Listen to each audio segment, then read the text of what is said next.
Bet tu jau sāki stāstīt par kaut kādiem tehnikām, paņēmieniem, ko kā darīt. Pastāst, kas tad ir tas, kā tas iet kopā ar to, ko tu dari, kas tas runas treneri?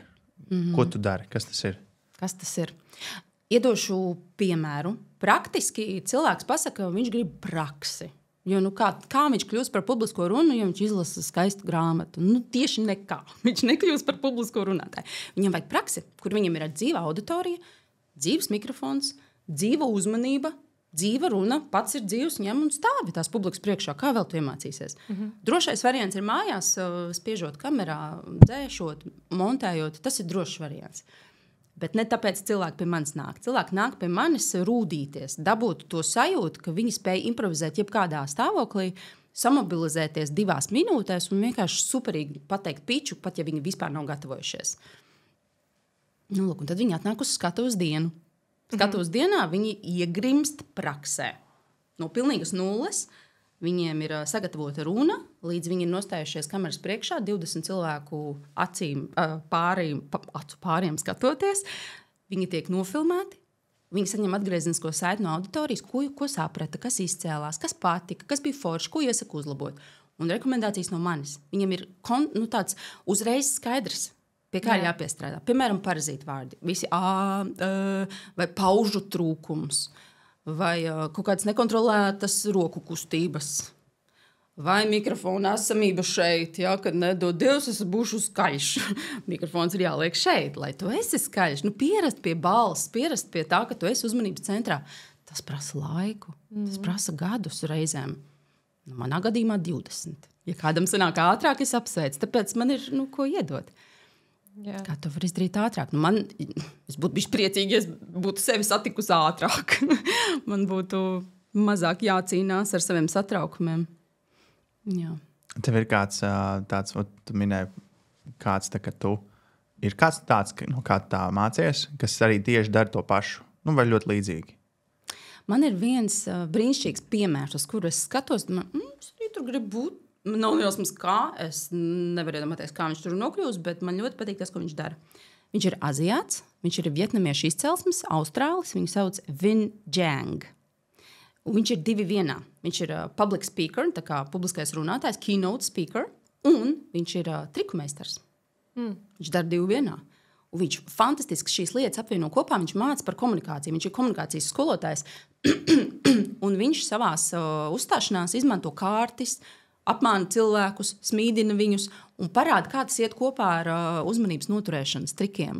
Un viņš ir fenomenāls piemērs. Iesaku pie viņa pamācīties.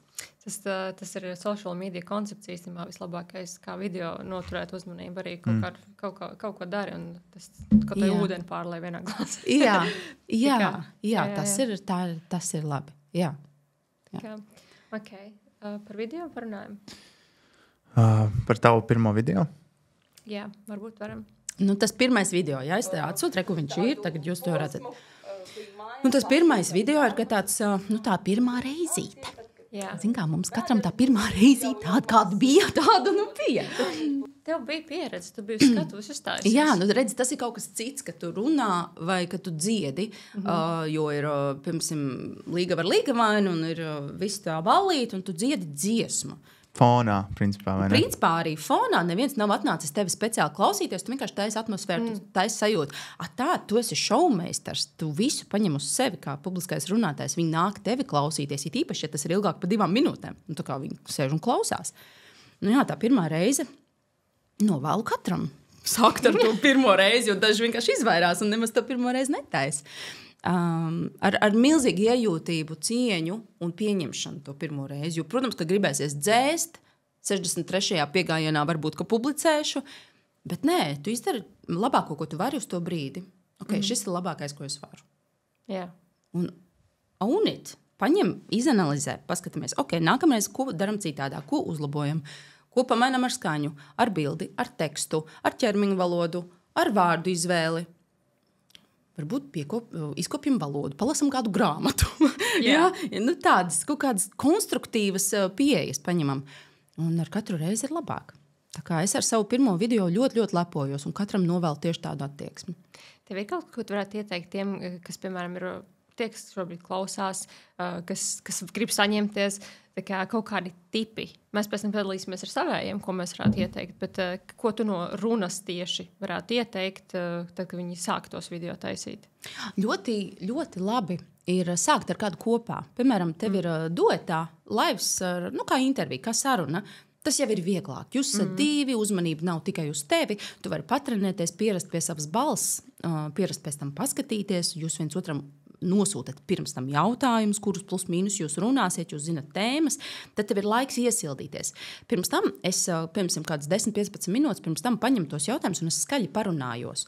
Tieši tur mana kamera, viņa nav ieslēgta. Bet es sevi redzu to jautājumu, un es mēģinu saviem vārdiem jau atbildēt uz to jautājumu savā tādā brīvā sarunu valodā un iesildīties. Lai tas runas motoriņš ir ieeļojies, lai tad, kad tu nospied to plēju, tev principā viss ir sagatavots. Tev tā esencīte ir palikusi, liekie vārdi ir aizgājuši prom, un tāds pure gold. Jā, tad darīt divatā un izmēģināt tos tekstus pilnā balsī, izrunāt skaļi. Vispār runāt ar sevi ir ļoti veselīgi. Yeah. Jā, izdabūju uz āru. Es, kad gatavoju lekcijas, es tur runāju ar sevi vairāk, kā es ar saviem mainiekiem runāju. Ir jādabū uz āru tie vārdi, jo rakstīts teksts nav runāts teksts, vai ne? Saruna valoda ir kaut kas pilnīgi cits nekā rakstīts teksts. Un tas, kurš klausās, viņš jūt. Stīvi, mākslīgi, kaut kāds uzspēlējums, kaut kā baigi pareizi izklausās. Un kāpēc? Tāpēc, ka tu lasi. Nevajag lasīt. Un, lai dabūtu to sajūtu, ka tu nelasi, tev ir jau jāiekustās. Visforšāk, ja tev kāds jautājumus. Ar voiceoveriem tas ir, kad filmē. Tā kā mēs taisam video, tad ļoti bieži vajag arī voiceovers. Un tā kā, ja mums ir jānolasa, tas izklausās vienkārši pilnīgi crazy. Vienmēr vajag pārveidot tieši tā, kā cilvēks runāt. Pilnīgi cita reklāma. Jā, ļoti labi. Tu to saprati procesā. Jā. Kamēr tu testēji to tekstu un apaudzēji viņu ar citiem vārdiem, citā veidā, kaut kādu teikumu izņēmi ārā, kaut ko ieliki, tu to nebūtu dabūjis gatavu, ja tu vienkārši sēdētu pie tās lapas. Tagad rakstam. Ko rakstam? Tā kā ar pirmo piegājienu tas nenotiek. Tikai ļoti izciliem runas meistariem ar pirmo piegājienu notiek. Jā, es tieši par tiem izciliem domāju. Zini, radio, es nesaprotu, es nesaprotu. Crazy, vienkārši kā viņi var ierunāt jebkuru tekstu tik labi. Es mēģināju nekad. Tāpēc arī, man liekas, kad ir aktieri un ir pat atsevišķi balss aktieri. Tas ir atsevišķi profesija. Tā ir atsevišķi profesija un te ir atslēgvārds profesija. Lai apgūtu profesiju, tu ļoti daudz mācies, ļoti daudz kļūdies, ļoti daudz trenējies. Tas izklausās viegli. Tu paskaties uz kaut kādu runas meistaru un liekas, viņam baigi viegli sanāk. Ja tu zinātu, cik viņš gadus to ir mācījies. Bet kaut kāds Simpsons taču patiešo ierunā, vai ne? Viņš taču neizlasa vispirms. Viņš noteikti lasa. Viņš lasa. Aplausi viņam, ja viņam sanāk visu uzreiz ar vienu piegājienu. Tur vispār ir crazy. Tur ir viens cilvēks, katru karakteri, labi, katru ne, bet ir iedalīts, ir dažādāks katrs karakteris. Citreiz visu viens. Tas ir crazy. Apģērbības zeme. Un tad nauds. Un jautājums tev, tu esi introverta vai ekstraverta? Es esmu ekstraverta. Visiem ir jābūt, lai uzstātos. Tas ir mīts. Tas ir ļoti liels mīts, ko es apgāžu arī šeit. Tu vari būt introverts, runāt klusi, piezemēti, bet tu vari būt tik intensīvs un tik dzīvs, ka visus tevi vienkārši skatās lielām acīm.